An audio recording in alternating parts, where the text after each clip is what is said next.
So, as Khetsun Sangpo says, how do you meditatively cultivate the view of the Great Completeness? Are we all there?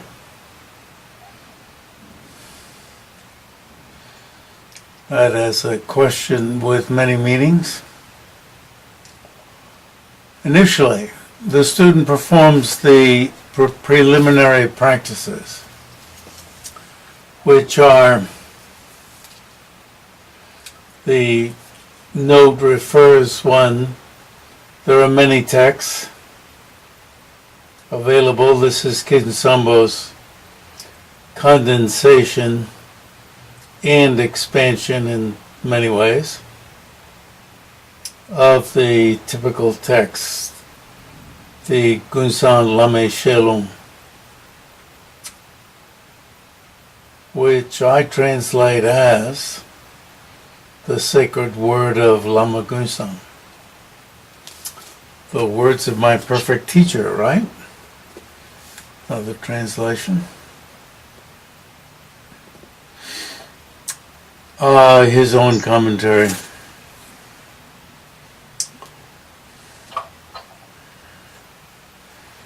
And in the back is the root text of Jigme Lingpa's recitation of the preliminaries to the heart essence of vast openness, illuminating the good path to omniscience.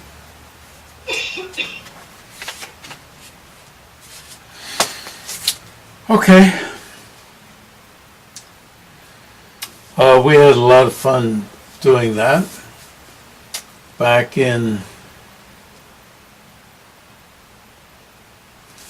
the mid 1970s. Early and mid. Early.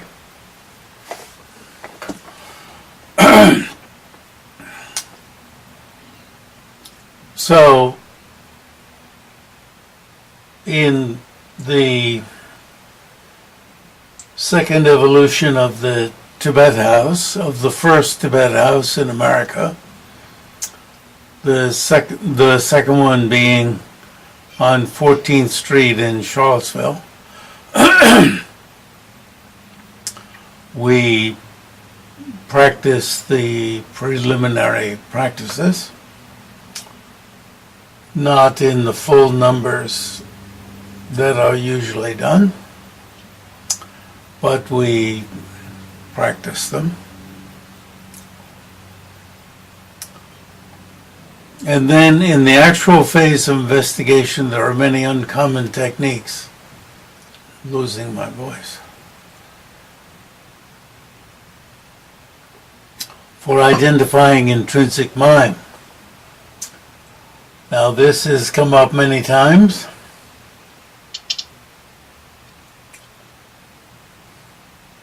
At the conclusion of which the Lama announces, that means the Lama has pointed out, and through maybe easy and maybe with medium effort and maybe with arduous search, you have identified basic mind, intrinsic mind, and the Lama is able to say to you, "You've got it."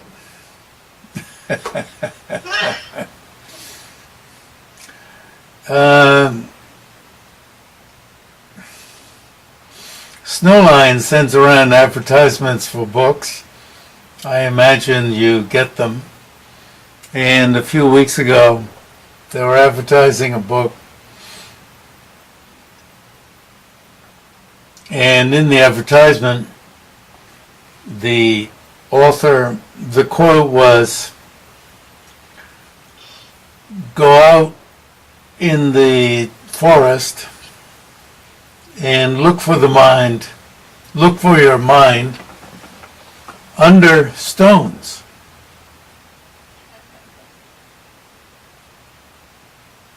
keep searching for it under stones.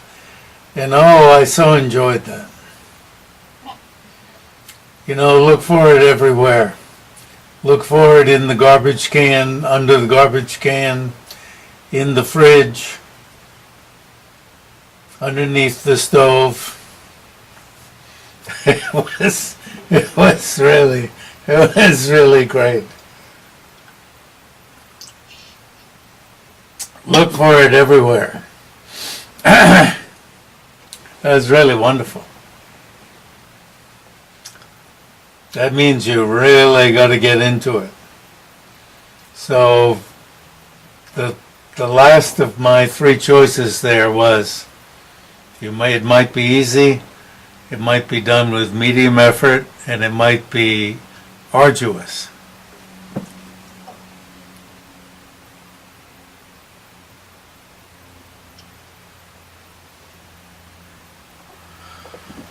I was looking at the video camera. I've been thinking, someday it's got to run out of space.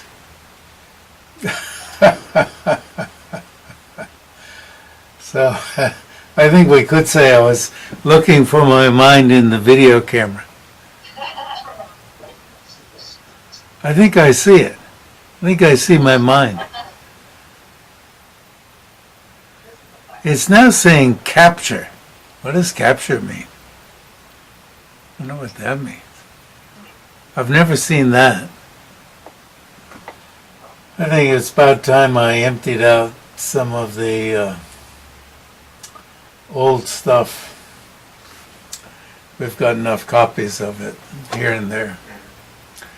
It's a big capacity. I'm amazed at its capacity, but at some point it's got to choke.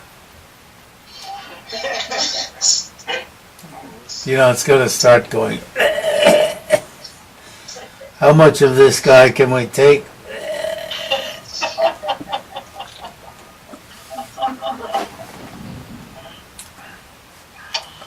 You know, like, turn it off.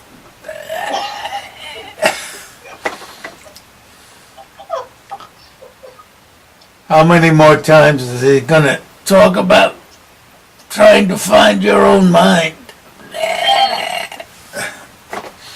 But notice where he starts out. Now, you see he's said it all in one sentence. Now he's going to break it down. And so what does he first do? He says, first the Lama introduces you to your stupid ass mind. The mind the mistaken mind is so ready with tiny circumstance to get stupidly happy. Somebody gives you a little piece of candy and you go, oh, that's so wonderful. And then somebody looks at you cross-eyed and you get so pissed off.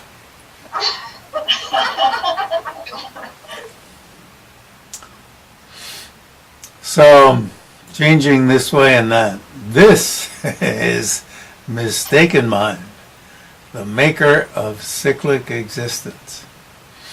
It's great, isn't it? Rather than some highfalutin philosophy with a lot of strange words, you know, puts it right at you. Then, this works pretty fast, right? That one took only one sentence, but you spend, how many years have I spent?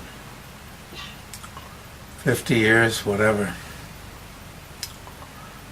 The Lama directs the student to look for the basic reality of the mind. And then you say, stop it. I've been trying to work on that. Couldn't we talk about something else?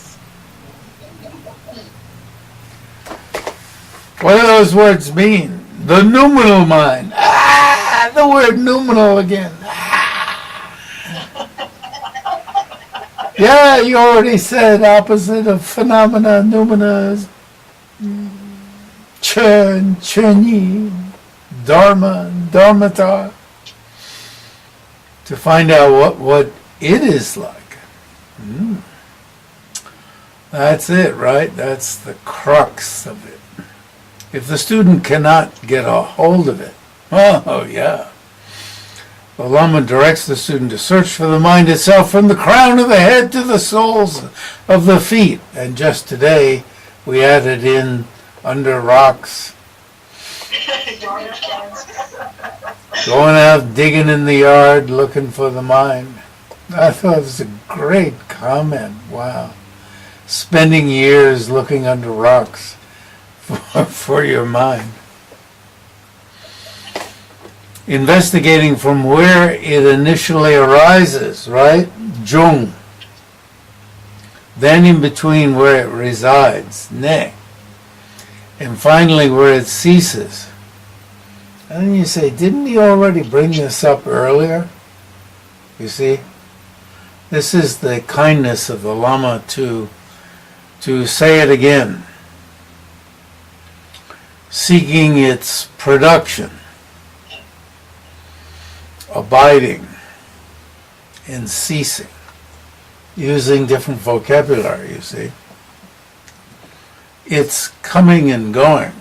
Production, abiding, and ceasing is the first chapter of Nagarjuna's treatise in the middle. Coming and going is the second chapter. So you see, if you do a study of Nagarjuna's treatise, you're doing this kind of study, which is the phase of breakthrough. What you're seeking is breakthrough. A lot of people think Nagarjuna's reasoning is words, but when you seep your mind in it, it's wow. It's super powerful. Super powerful. Super. Then,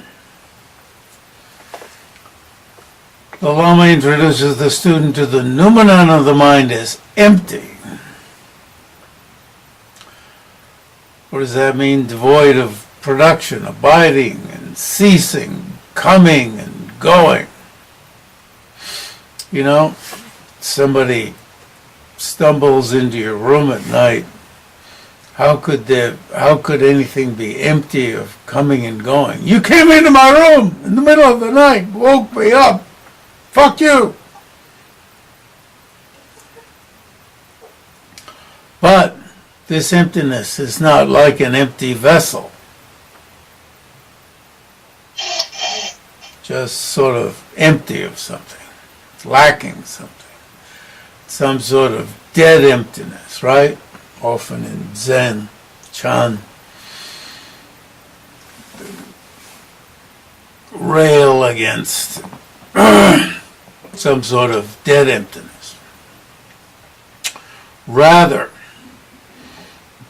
it has a nature of primordial Buddhahood, the immutable body of attributes.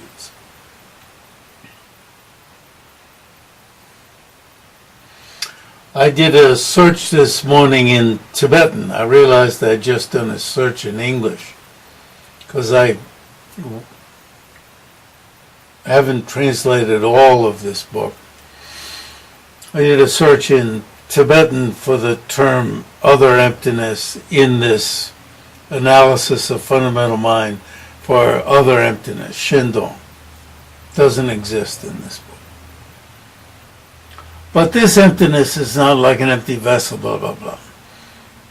The noumenal emptiness of your mind, this changeless empty mode of abiding, is the Buddha existing within you.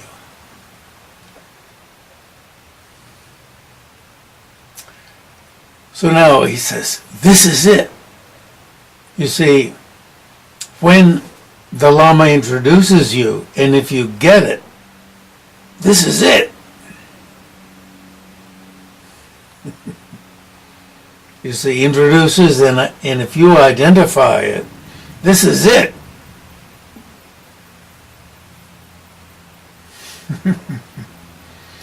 separate from this, there is no view, no delineation of an outlook, no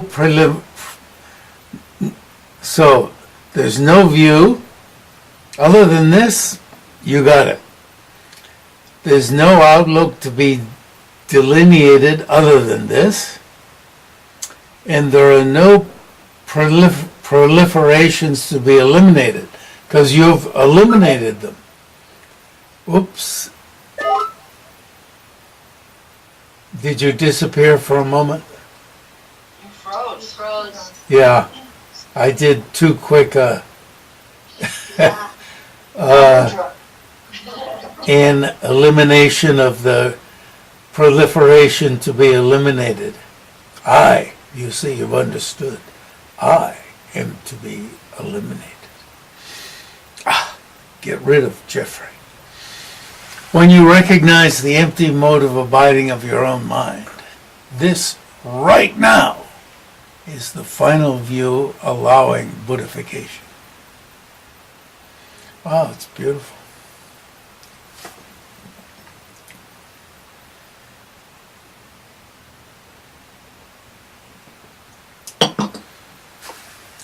So he's laid out the task. This is how the Lama introduces the body of attributes contained within.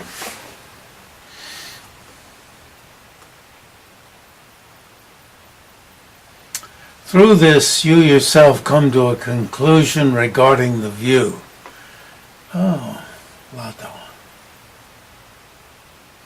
Jumbo took a picture of me at my desk at the University of Virginia.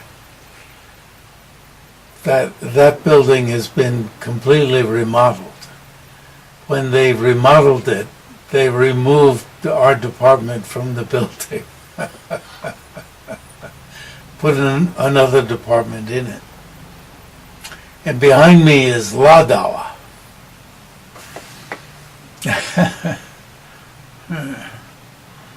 Which means coming to a conclusion. I have another word for it. Lado. There is no need to look into this and look into that. You know, you keep looking around, you keep shopping. No need, out of doubt. Doubt at this point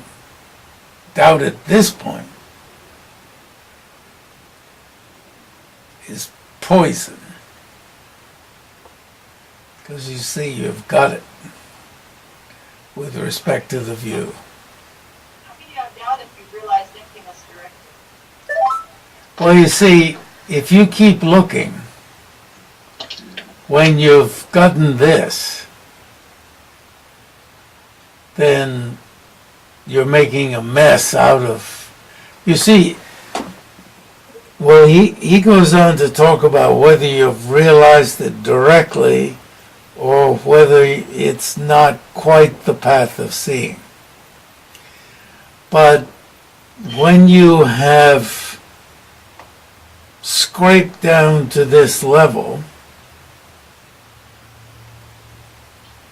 when you have gotten a hold of intrinsic awareness, don't let doubt creep in. Don't shop somewhere else.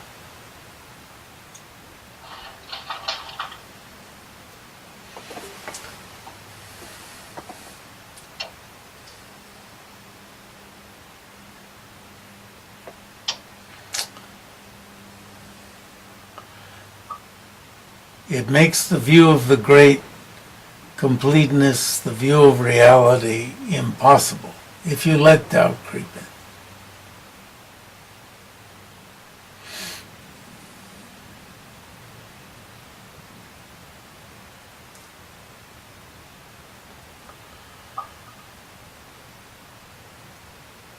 So, what he's saying in the next sentence is, even if you go in the presence of a whole lot of scholars, you stick to your view. Don't budge from it. Now this could be true with whatever you find. Don't adjust what you've found this way or that way. Don't let in a moment of hope for something else or fear that you might not have found it. You have no more need for analysis. You have decided it yourself within yourself.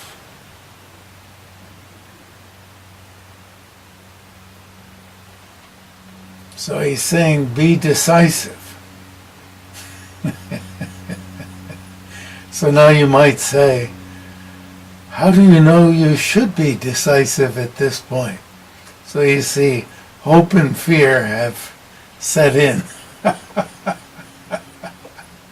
But I think if you've arrived at the point of the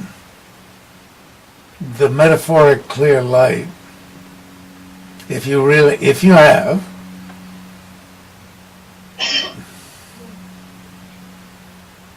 you don't have a problem.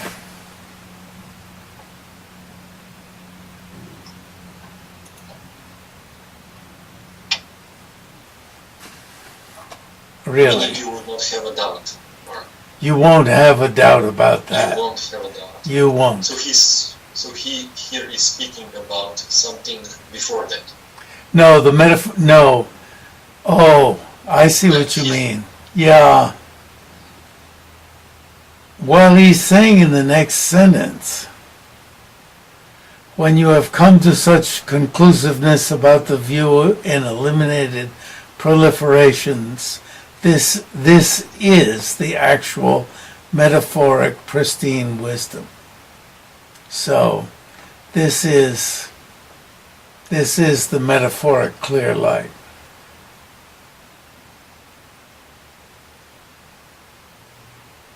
So if you compare this to the metaphoric clear light in Gelug,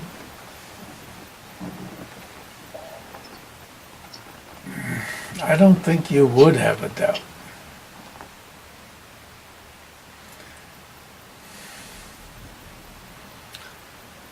Like a metaphor or example, the word is bei in Tibetan, which is example or metaphor. It can serve to characterize. Characterize means, would you characterize this for me? That means make it known for me. Characterize means make it known. And I'm not getting this from English, I'm getting it from Tibetan. The Tibetan explanation of the word characterize caused me to understand what the word characterize means in English. When you characterize something for someone, it causes you to know about it.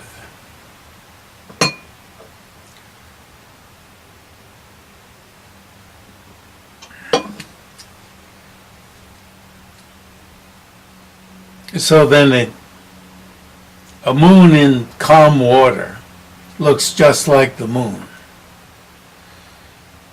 Now, as I've mentioned to you, I happen to know this because I came upon a pond surrounded by trees in the woods, and I actually thought it was calm. I thought it was the moon in the sky. It was so clear. I actually thought it was. And in fact, that moon illumined the trees that were by the pond. Now, it doesn't say that here. It actually was capable of illuminating the trees that were right up against the pond. And then I realized, oh, that's the pond that I already know about. I've been to it many times. And this is not the moon in the sky. But anyway, it has the same shape, color, size, and so forth as the moon in the sky. without any noticeable difference. But it's not the moon in the sky. That's still another level. Now he's going to go on to explain that this is Longchenpa's way of... Longchenpa calls this level not the path of seeing, but the metaphoric clear light. So it's his way of downgrading this level of the path, and thus explaining why at this level we don't have some of the features, some of the extraordinary features of the path of seeing.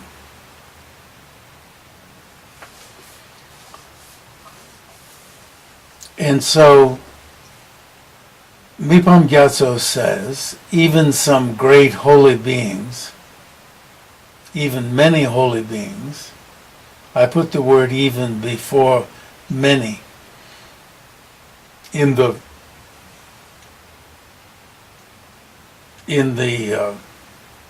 next offering from Mipam Gyatsho. Instead of even said, I put it more where it is in Mipam Gyatsho. Even many holy beings have called this the mantra path of seeing. But Mipam Gyatsho is going to go on to explain that we should call this the metaphoric mind of clear light, which comes prior to the path of seeing, for instance, in Guhya Samaja. He doesn't say in Guhya Samaja, but it does.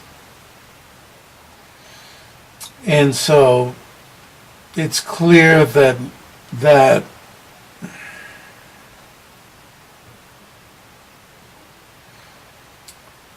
Longchen Rabjam is using this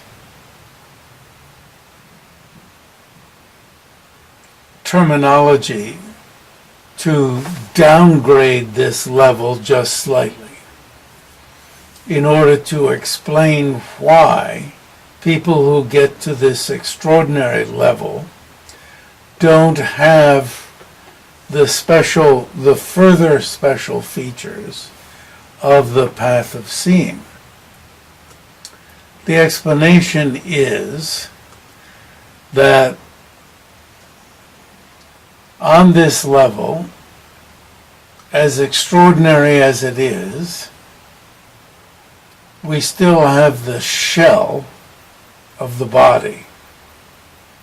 And this shell prevents our having the shell of the body hasn't cracked. Once it cracks, then we'll have the further extraordinary qualities of the path of seeing. So while that doesn't mean that this body is physically going to crack, and other people, if they come along, will find, like an egg, that it's this body, it'll have cracked like an eggshell, and that's what they'll see there. But there's something like the cracking of a shell, from the point of view of the meditator.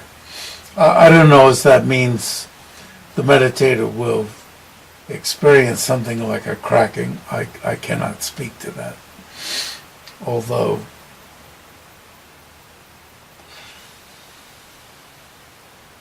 why is such a vivid metaphor given?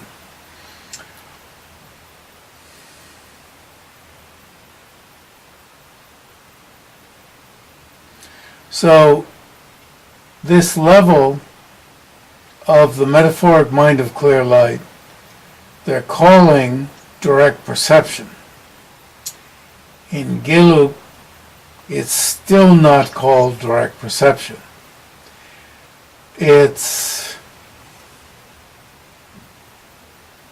some highly developed level of conceptuality, because it's not the path of seeing.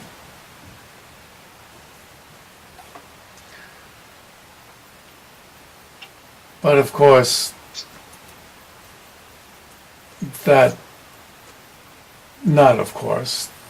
not what it's called in Nyingma. So then if we pass, you can easily read.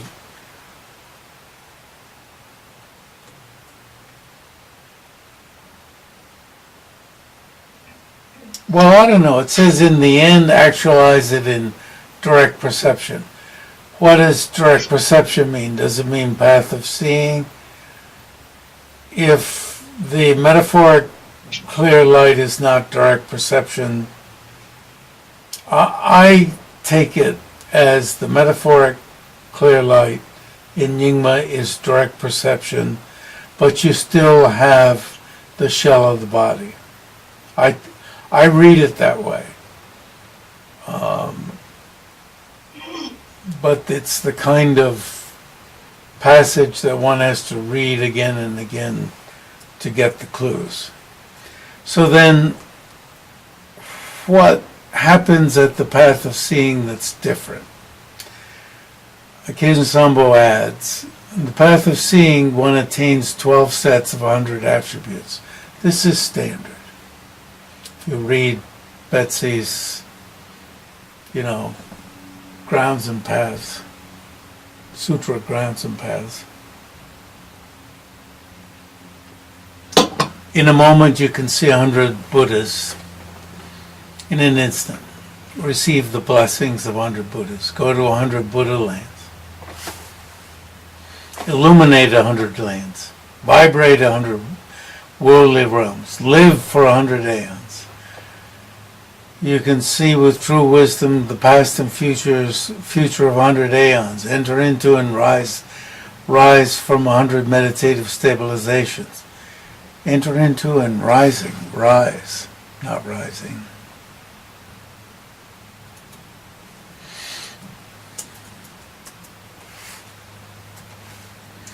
Open 100 different doors of doctrine. Ripen 100 sentient beings. Emanate 100 versions of your body. Surround each of the 100 bodies with 100 bodhisattvas. Now, you can see that this is taken literally. At a conference in Los Angeles, this was there were some Zen followers who were just passing this off as nonsense. Please notice that in what is the closest to Chan Zen, Nyingma being the closest to Chan Zen, along with Kagyu and one of the two main versions of Sakya, those three are the closest in Tibet. This is taken literally. And I scolded them.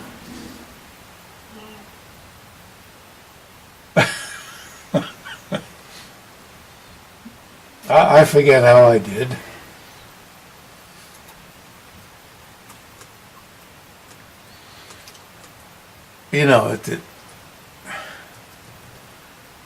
It was as if all of this meditative development was taken as being nonsense, and the only thing was sudden enlightenment.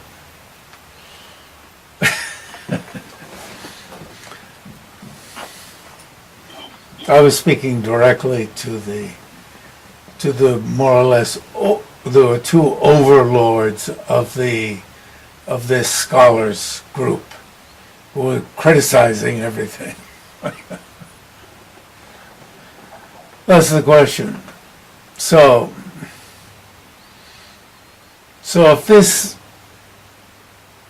if this which Mipam, if this which Longchen Ramcham and Mipam Gyatsho are going to call the metaphoric mind of clear light, if it were the path of seeing, why aren't we manifesting these? Why aren't we? So in reply, many holy beings of the path have said it's because we're obstructed by the shell of the body.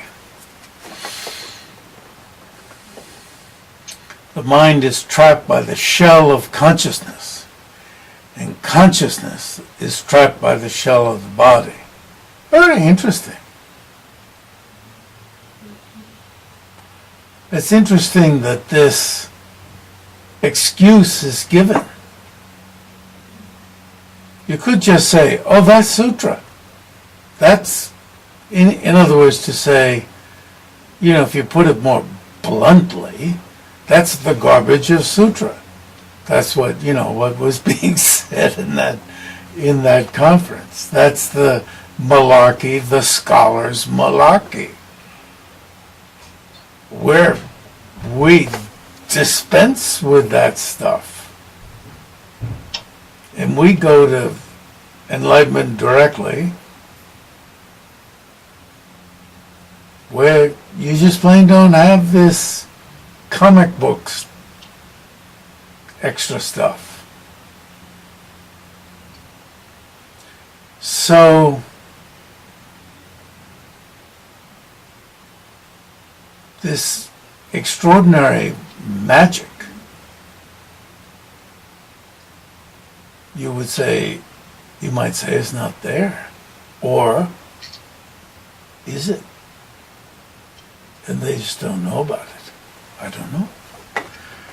Until the mind is released, mind is released from the shell of the body, the 100 sets of 12 attributes.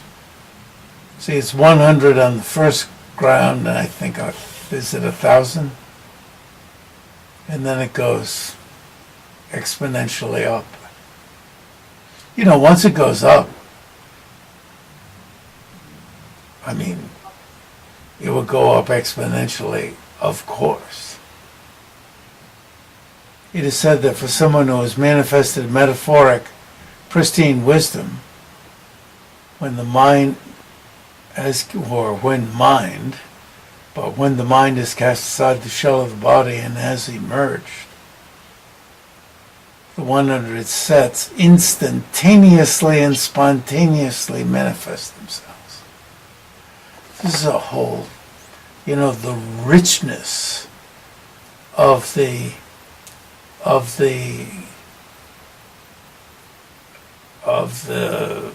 effulgence of the emerged mind,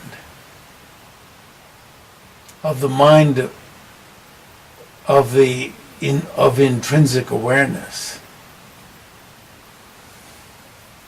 is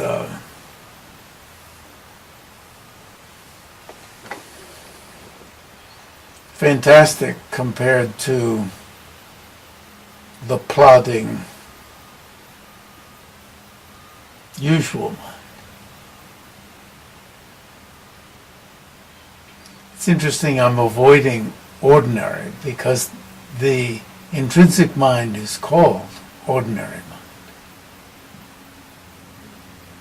which is a lovely standing of the vocabulary on end.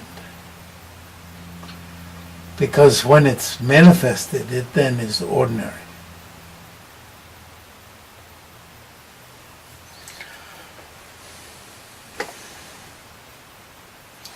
Longchenpa asserts that although this metaphoric pristine wisdom is not the actual path of seeing mantra, it is an actual realization of noumenal thusness. So you see, direct perception, probably. So,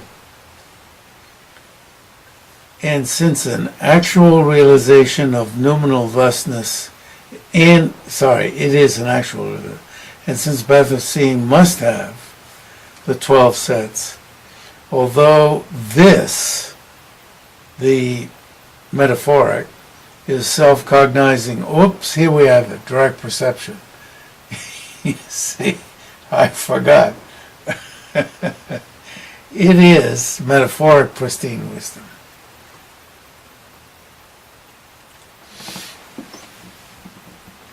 Gelug doesn't want to say that, but if you experience it,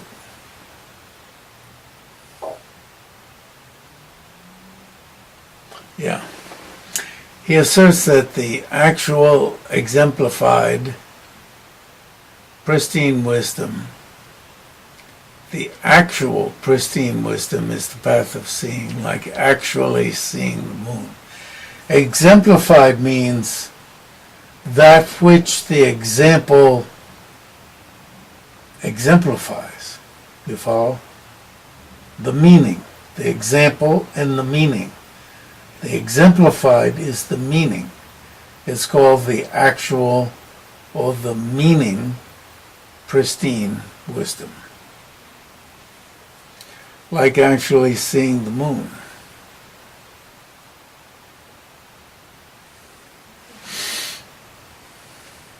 So, it's a matter of working out the vocabulary, carefully working out the vocabulary.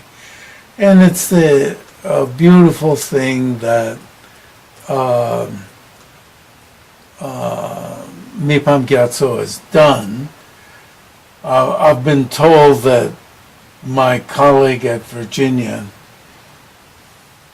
David Germano, has said, regretfully has said, Mipam Gyatsho has turned Nyingma into Gelug. In that, you see, he's refined the vocabulary. He's made Nyingma into being very scholarly. In other words, Gelug is very scholarly, and Mipam Gyatsho has made Nyingma into being scholarly. Not that he's reduced Gelug, Nyingma into being Gelug in the sense of like Jabatonga, whom Mipam Gyatsho is criticizing for wrongly bringing over Gelug meanings into Nyingma. But that Mipam Gyatsho is being too scholarly. People have told me that David criticizes Mipam Gyatsho for being too scholarly.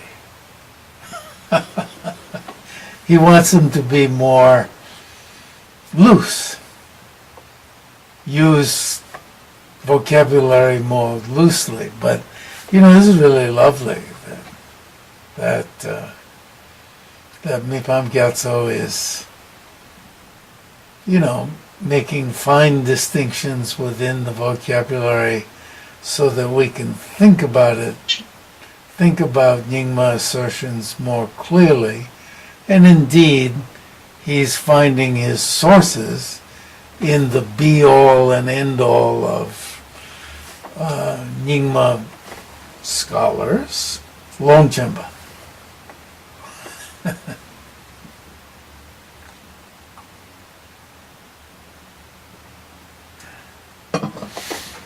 Now, going on through the rest of the chapter, as I see these movements, we get fundamental mind is not to be confused with a subtle mind.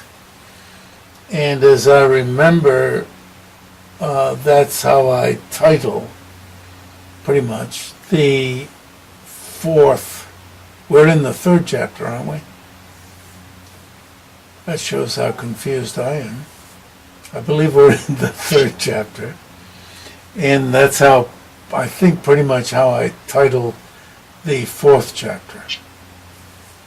And in the back of my mind, I'm wondering whether,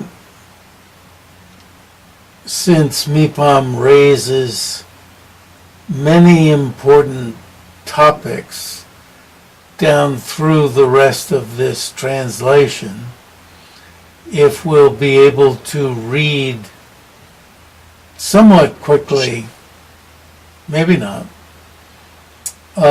these topics and thereby cover more quickly these topics. Because I think rather than giving nitty-gritty instructions, he's dealing with important topics, like fundamental mind is not to be confused with a subtle mind, as in Gelug.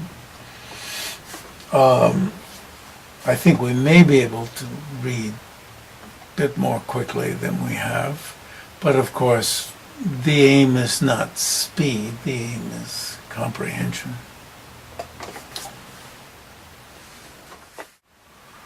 Well, let's see. His Holiness describes and we'll come to this, the mode of progression of the dissolution of the elements and the consequent stages of dissolution that are laid out in Kala Chakra as having to do with the difference of the constituents of yogis, who are practicing, of the yogis for whom the Kala Chakra system is appropriate, as opposed to those for whom the Guhya Samaja system is appropriate. And I used to think, well, that's a convenient explanation for the difference. In other words, I was showing that I thought it ought to be one way or the other for everybody. And then I began to see, oh, that's probably the case. And I'm also wondering whether the shrinkage of the physical elements and the disappearance into a rainbow body might be a third way. I don't know if that's included. I don't remember seeing it in, shall I say, what little I've seen a bit, in Kala Chakra. So I think maybe that's a third way. So I think these are alternate ways depending upon the physical constituents of different yogis. Now whether, let's posit, for instance, that you, because of your devotion to your Lama, you end up with somebody who is, a devotee of Kala Chakra, but really your constituents are such that you ought to be in Guhya Samaj.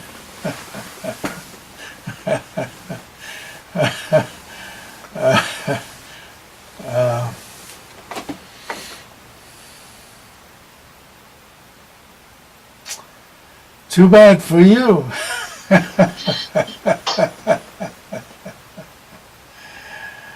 If actually you're capable of bringing it to a conclusion in this lifetime. So I would think it's quite important to find out what's commodious to yourself. And I know what's, both of those systems have been very helpful to me, and I've learned a lot from both. The Guhya Samaja system of the appearances is very harmonious to me.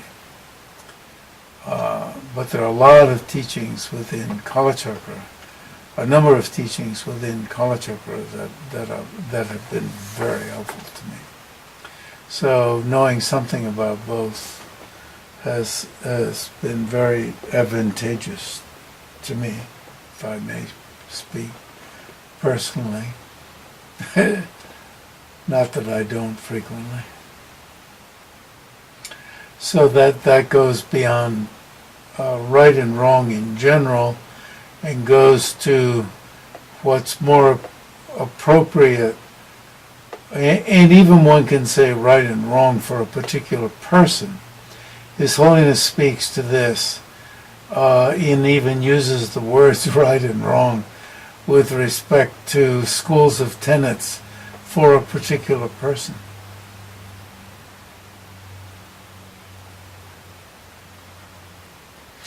So that's a very good point that you've made. Helpful.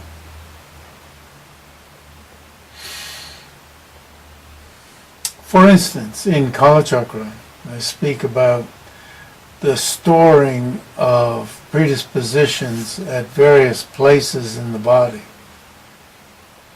The waking state, dream state, waking state, dream state,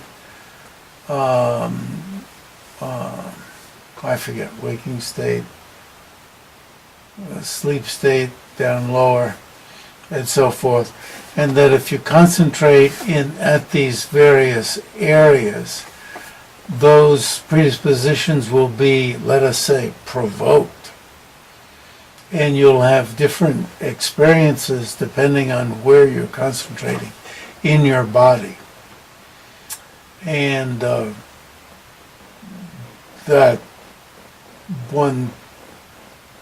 that I've experienced. So, yeah. And I think I can bring this over to the practice of, what little practice I have of Guya Samaja. Doesn't seem irreconcilable.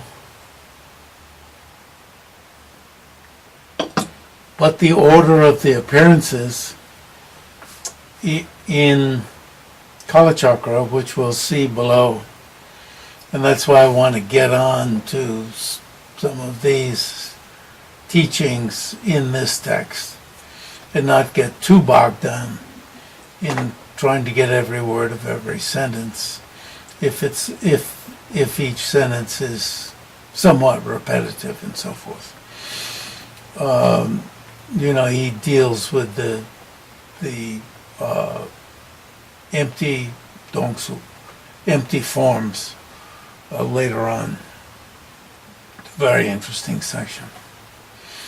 I get on to these because these introduce us to these topics.